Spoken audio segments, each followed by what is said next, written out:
Быстрый словно AMG на Supreme V.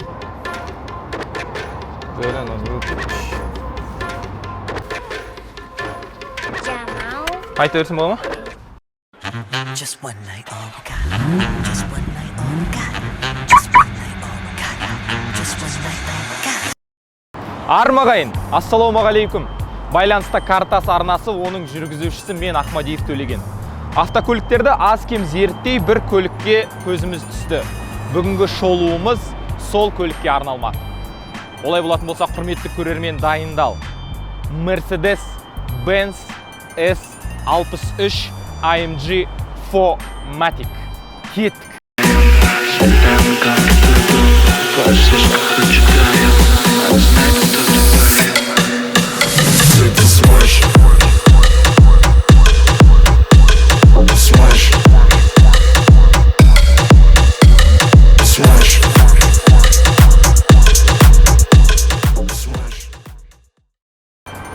Біздегі купенің дизайнымен әйгілі автодизайнер Роберт Лесник айналысқан болатын. Басты идея осының алдында шыққан 4-ші дәуірлеу кезеңіндегі Е шанағындағы 212-ші кузовтағы автокөліктен алынған болатын идея. Сонымен қатар SLE кузовындағы автокөліктен бір-екі идея алынған. Енді жалпы қараған кезде ойыңызға не келеді бірінші кезекте? Агрессия келеді, иә. Өзінің симфониясы бар. Яғни тіпті мына жолақтардың өзі, жасалу стилі. Міне алдындағы мына жолақтардың өзі. Мүйіз тұмсықты, не болмаса бір сондай жыртқыш аңды елестеткізеді. Әрине, егер сенің астыңда 5 литрлік қозғалтқыш болса, неге жыртқыш аңға тең емеске? Алдына назар салайық. Дәстүрлі Mercedes-Benz-тің белгісінен кейін радиатор торы, айтқандай-ақ бұл радиатор торының құны 300 000 теңге. Яғни толыққанды алдыңғы бампер үшін егер қағып алсаң, миллион жарым теңгеңді беруге дайындал, құрметті көрермен. Братан, блядь, так не говори, ну нахуй, блядь. Ені 1800 мм, ұзындығы 5000 мм, биіктігі 1400 мм. Жалпы купеге кең көлемді автокөлік. Яғни базасы седандағы 222-ші Mercedes-Benz болғандықтан аз кем өзгертулерден бөлек негізгі база, негізгі жасалу базасы бір. Тек қана бұл жерде қозғалтқышта, сонымен қатар ішкі интерьерде, дизайнда аз кем өзгешеліктер бар. Автокөлік 2015 жылғы қалың тұтынушыға 2013 жылы ұсынылған. Жалпы Mercedes-Benz жайлы әңгіме айтқан кезде есімізге не келеді бірінші кезекте? Мемлекет басшылары айдайтын S-класты, премиум класты, кең көлемді седандар есімізге түседі. Бірақ бүгінгі автокөлік купе шанағында жасалған S63 өзінің аталастарынан қарағанда 217-ші шанақта. Яғни бұның атағы 217-ші. Көп жағдайда 222-ші шанақпен шатастырып жатады, бірақ бұл купе шанағында жасалған. Mercedes-Benz S63-тің артқы жағы барынша ерекше. Яғни мына артқы шамдарын жанынан қарасаңыз өзге дизайн, артынан қарасаңыз өзгеше келбет береді. Тіпті назар салсаңыз астыңғы бамперлерінің өзі карбоннан жасалған. Яғни бұл шешім ең мықты шешімдердің бірі. Артқы камераның өзі мына Mercedes-Benz белгісінің астына орналасқан. Енді толықтай өзіне көшетін болсақ, купе шанағында жасалғандықтан біз ойлауымыз мүмкін, ол қысқарақ болуы мүмкін де. Бірақ дегенмен олай емес, бұның ұзындығы 5 метрге жуық. Алдыңғы шамдарына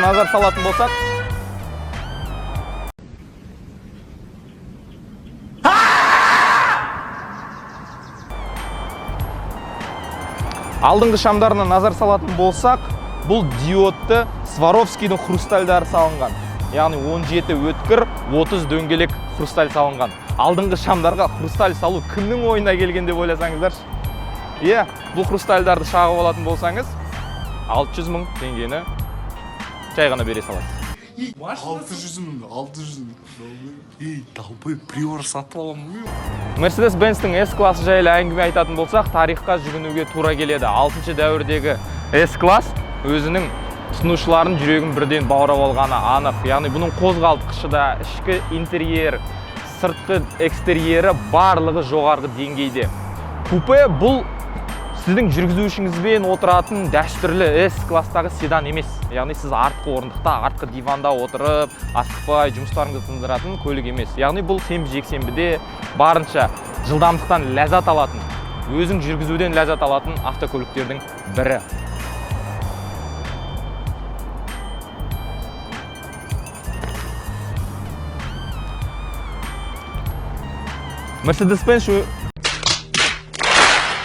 Mercedes-Benz өндірушілердің тағы бір ерекшелігі мына алдыңғы шыныларда, яғни назар салып қарайтын болсаңыздар, мынау екі қабатты.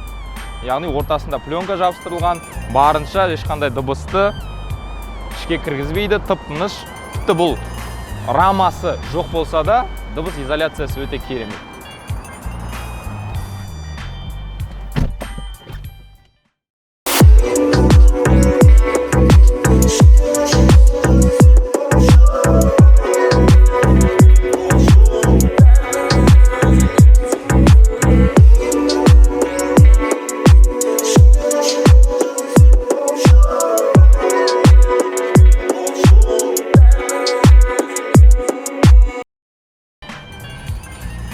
Ақылыңнан айналайын. Құрметті көрермендер, мейлі сіз хан бол, мейлі патша бол, әрқашан қауіпсіздік белдігін тағуды ұмытпаңыздар. Бұл ең бастысы. Рахмет.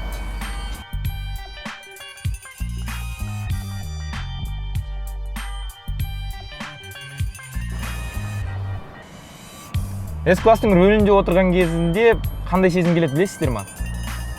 Бір биік белеске шыққан, жетістікке жеткен сезім келеді. Себебі S-сегменті қай кезеңде де болмасын, жеті дәуірлеу даму кезеңінен өткендіктен қай кезеңде де молшылық пен байлықтың, салтанат пен гармонияның символы болып қала бермек. Ішкі дизайнды айтып бастаған кезде рөлден бастайық. Басқару рөлі 3 спицалы, дәстүрлі Mercedes-тің рөліне ұқсас. Бұл жерде барлық мультимедиа баптаулары, пернелері бар. Барынша жуан да емес, жіңішке де емес, ыңғайлы. Мына ұстап отырған кезде өзіңді еркін ұстайсың. Былай айналдырсаң да, бір қолмен, екі қолмен де ыңғайлы рөл. Яғни бұл Mercedes-тің тағы бір өзінің фишкасы, шпицалымен жасалған. Меніңше өте ыңғайлы. Бұл жерде енді қорапты ауыстыру мына жаққа өтіп кеткен. Бұрын мына жерде етін, дегенмен қазір ол мына жақта парковкаға қою үшін пернені басамыз. Орында қалдыру үшін дыға, R-ға салу үшін тиісінше бағытын үстіге, астыға баптауын өзгертіп отырамыз. Консоль, бұл енді бір қызығы 2015 жылы болса да, бұл яғни сенсорлы емес. Барлығын, мына жердегі сенсормен баптауын өзгертеміз, яғни арналарды ауыстырамыз, түрлі баптауларды енгіземіз, мына жерде дауыс бар, міне дауысын шығарамыз, керегі арнамызды ауыстырамыз. Меніңше өте ыңғайлы. Содан тағы бір ерекше дүние, мен сіздерге көрсетейін деп едім. Жүргізушінің алдында, яғни мына біздің әйнекте, терезеде бізде жылдамдық бағыт көрініп тұрады. Яғни бұл өзінің тағы бір ерекшелігі. Оның мына жақтан түседі. Түрлі күннің датчигі, яғни арттағы, алдағы көліктердің датчигі барлығын сезіп отырады. Тіпті бұл жерде міне назар салсаңыздар 360 градустық камерамыз да бар. Яғни міне қазір біз мына жерде тұрмыз. 180 градус.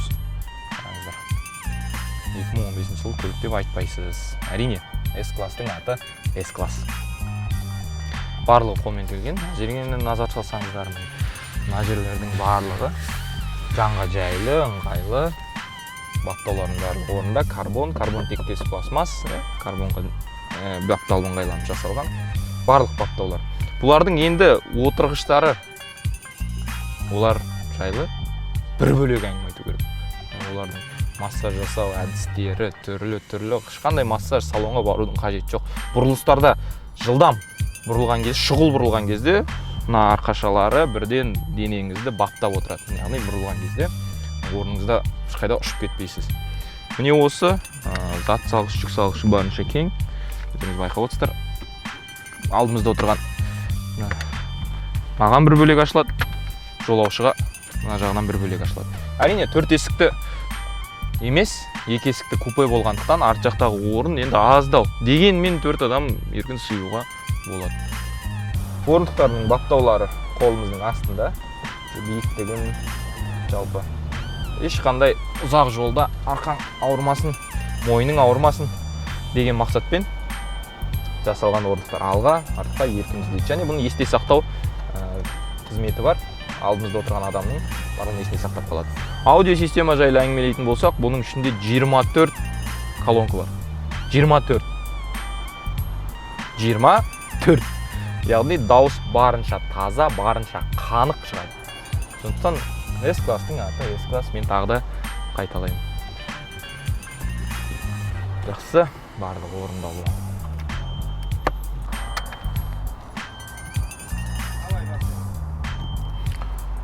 Арт жағындағы орын айтарлықтай көп емес, әрине міне аяғым тіреліп тұр менің 180 сантиметрлі бойыммен. Бірақ арт жағында мейлінше орын жетерлік. Міне еркін шамалы алдағы жүргізуші орындығын алға беретін болса, еркін отырам, еркін сыямын. Зат салғыш, шынтақ қойғыш. S-класстың арты осындай. Очень быстрый, слишком быстрый, кэш чистый, очень чистый, пневмо низко, летят искры, выхлоп выстрел, заправляй канистры, быстрый словно АМГ, на Supreme LV, мой кортеж валит боком по ночной Москве, в Москве словно ФСБ, приготовь лавы, в твой город на грани, скоро наша ОБГ, быстрый словно АМГ. Бүкіл әлемдік пандемия халықтың қаржылай жағдайын төмендеткені анық. Егер сізде жеке көлік, автокөлік болатын болса, бар болғаны 30 минуттың ішінде Таскредит компаниясынан шұғыл несие ала аласыздар. Ешқандай несие тарихынсыз, ешқандай жұмыс орнынан анықтамасыз бар болғаны жеке куәлік және автокөлігіңіздің техпаспортының арқасында 55 миллион теңгеге дейін шұғыл несие аласыз. Толық ақпарат Таскредит сайтынан ала аласыздар, сонымен қатар 7788 нөміріне хабарлассаңыздар болады.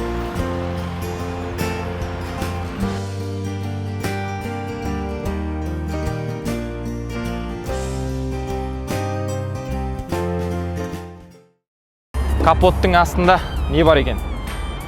Капоттың астында V тектес 585 аттың күші бар, B турболы 5,5 литрлі қозғалтқыш тұр. 585 ат дегеніміз кәдімгі бір үйір жылқы ғой, былай қарап тұрсаңыз. Әрине бұл 295 шекті жылдамдықты ұсынады, береді. Жүздікті бар болғаны 3,9 секундта еңсереді. Назар салып қарайтын болсаңыздар, жалпы капоттың асты алдыңғы көліктермен салыстырмалы түрде қорғаныс барлығы жақсы орнатылған. Мынаның өзін қарасаңыздар, қаптауларының өзі. Енді тиісінше бұл S-класс болғандықтан бұған да өндірушілер аса қатты мән беретіні көрініп ақ тұр. Дегенмен дәстүрлі осының алдында болған бұл қозғалтқыш Мерседестің алдындағы шанақтарына салынып жүрген қозғалтқыш, бұның ең ерекшелігі Fomatic. Fomatic дегеніміз не жалпы? Fomatic деген бұл брендті Mercedes-Benz-тің өзінің ұсынған жалпы технологиясы. Бұның басты ерекшелігі 4 дөңгелекке бірдей күштің берілуі, яғни 4V ең бастысы. 585 аттың күшін 4 дөңгелекке бірдей берген кезде жүздікті 3,9 секундта еңсеру, енді бұл жақсы көрсеткіш. Өзінің қарсыластары, яғни үлкен автоконцерндер BMW, Audi, Jaguar сынды қарсыластарынан бұл ілгері алда тұр. Сол жылдарының өзінде қазір бағасының өзінің құнын сақтап тұрған бірден бір себебі де сол. S-класс ешқашан ескірмейді. Ол классика болған, ол классика болып қалады әркез. Ол купе болсын, мейлі ол седан болсын, мейлі ол кабриолет болсын. S-класстың тарихы өздеріңіз білесіздер. Жалпы 116 кузовтан, 126 шанақтан, 140 шанақтан, 220 шанақтан, 222, 221 және 223 шанақтан тұрады. Жалпы 7 дәуірлеу кезеңі. Біздің қолымыздағы S-купе 6 дәуірлеу кезеңіне жатады. Яғни халықтың ортасында олардың аты көп, білесіздер, дипломат деп айтып жатамыз, кабан деп айтып жатамыз, лисичка деп айтып жатамыз. Яғни әрбір елдің халықтың тарихына Mercedes-Benz S-классындағы автокөліктердің енгізген өзгерістері мол. Президенттер атақты, кино картиналарда жалпы Mercedes-Benz-терді өте көп байқап жатамыз. Менің жалпы бүгінгі тұжырымдамам бұл Mercedes-Benz-ті тебу үшін барынша айлық мөлшердегі табысың, жалақың мықты болу керек. Себебі мен айтып отырмын ғой, толыққанды мына астыңғы бамперлер, жанындағы бамперлер, көзі, яғни мына мұрын тұсы, танауы барлығын өзгерту үшін, яғни бұл 2015 жылғы, 2020 жылғы не болмаса 2019 жылғы рестайлингқа өзгерту үшін үлкен қаражат, үлкен сома керек. Яғни бұның бөлшектері, дәнекерлеуші бөлшектерін алып қарайтын болсақ, қомақты қаражат, қомақты сома. Сондықтан егер алуға бел бусаңыз, осыған дайын болыңыз. Яғни бұл эстетиканың барынша бір ләззат алатын көлік болғандықтан AMG, AMG ол үнемі жоғары биік белестерді бағындырады. Бірақ дегенмен бұның рөлінде отырғандағы сезім оны ауызбен, камерамен, петличкамен жеткізу мүмкін емес. Сондықтан жалпы Mercedes туралы танымымыз осы. Кеттік, жүрісін бағамдайық.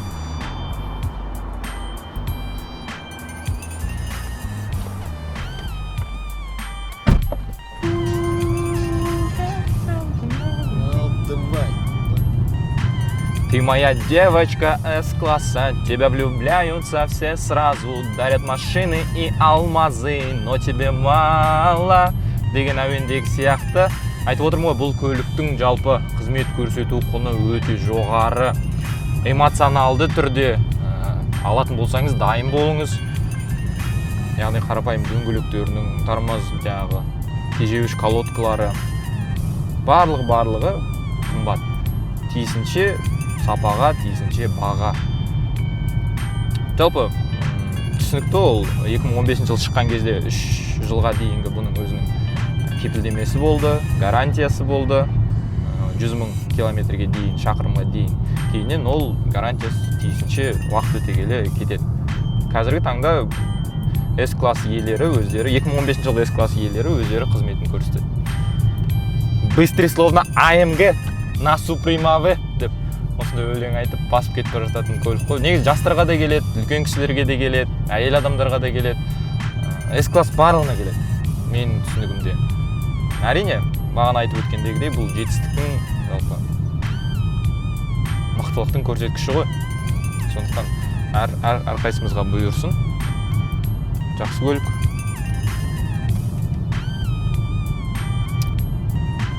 Трассада қалалық жағдайда өзін жақсы ұстайды.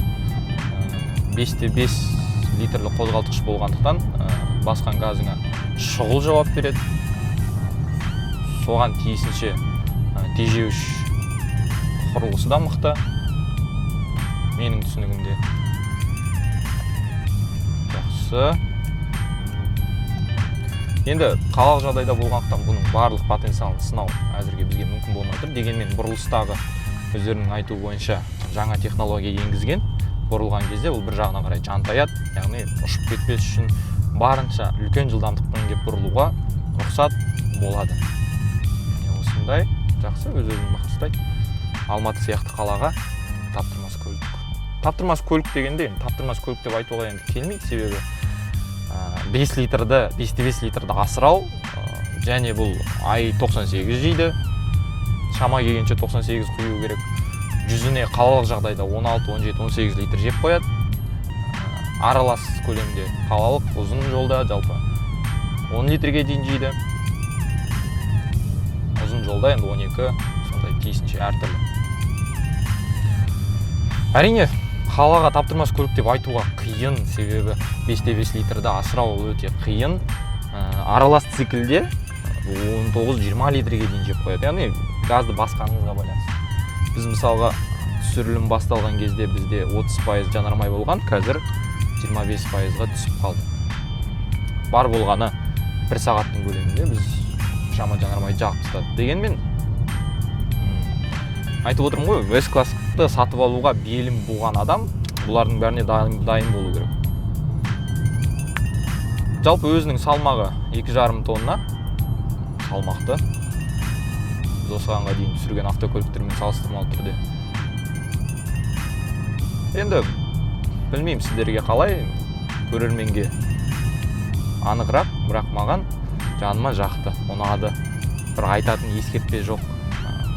Әрине, мына шешім не үшін бұлай орнатты екен, ол белгісіз, бірақ енді ол кішкене ғана. Сонымен қатар 7 баптаулы қозғалтқышта күш беретін коробка передач қалай қазақша? Коробка передач қалай?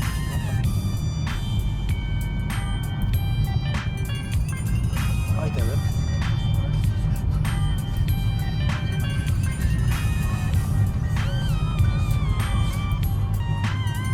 Жалпы Mercedes-Benz'тің иелері көбіне бұның 7 сатылы коробкасына әңгіме айтады. Көбіне ойланып қалады дейді, стартты бастаған кезде өзін басқаша ұстайды дейді. Дегенмен енді шама келгенше қалыспайды. Яғни 3-9 секундта еңсеру үшін ол да енді тез ойлану керек, жылдам ойлану керек қой. 7 сатылы. Өзінен кейінгі 20-шы жыл шыққан 7-ші дәуірлеу кезеңдегі S-кластарда 9 сатылы қорап орнатылады. Енді салыстырыңыз енді. Бұрын классикалық Mercedes-терде есімде бар болғаны 4-ақ ауысым болады. Бірінші, екінші, үшінші, төртінші деген сияқты. Қазір мен 7. Көп дедім.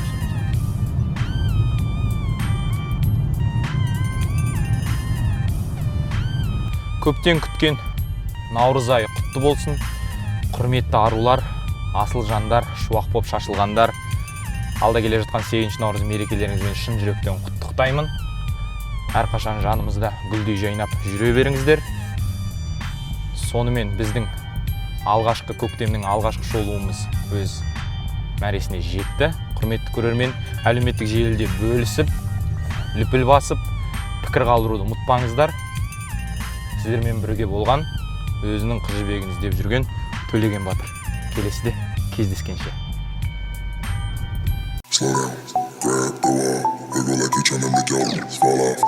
Hella thick, I wanna smash 'em all now.